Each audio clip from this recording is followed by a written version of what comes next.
think medication for mood disorders and depression and anxiety, they need to be equally as accepted. Hey Alex, how are you? Alyssa, how's it going? That was a great weekend. I've got We're not sleeping in busy projects. Pretty busy. I had to navigate that new journey for him. I appreciate that. Thank you, Shannon. Stigma so exists around mental health, right? But there isn't the stigma that exists for physical health. I mean, most people, a majority of people will take an aspirin if they have a headache, or an aspirin for, heart disease, or cholesterol medication, or, anything. Medication is very acceptable for physical health, but it's not. There's still a lot of stigma around accepting and eliminating stigma around taking medication for mental health.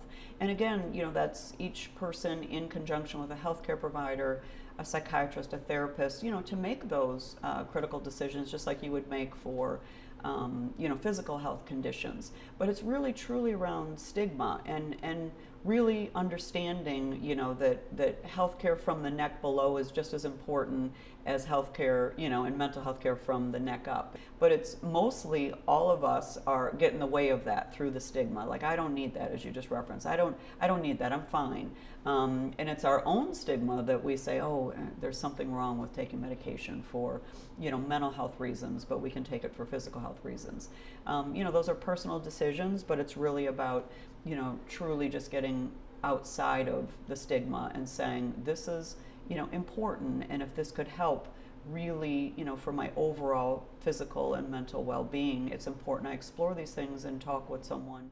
My opinion on medications, especially in mental health, is that it's a really important conversation to have with your psychiatrist or your psychiatric physician's assistant or nurse practitioner.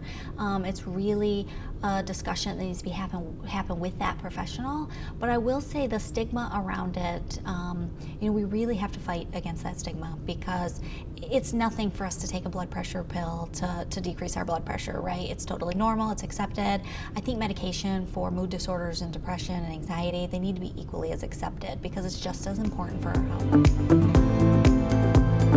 That was a great weekend. We're not sleeping in busy projects. Pretty busy. I had that new journey for him. Thank you, Shannon.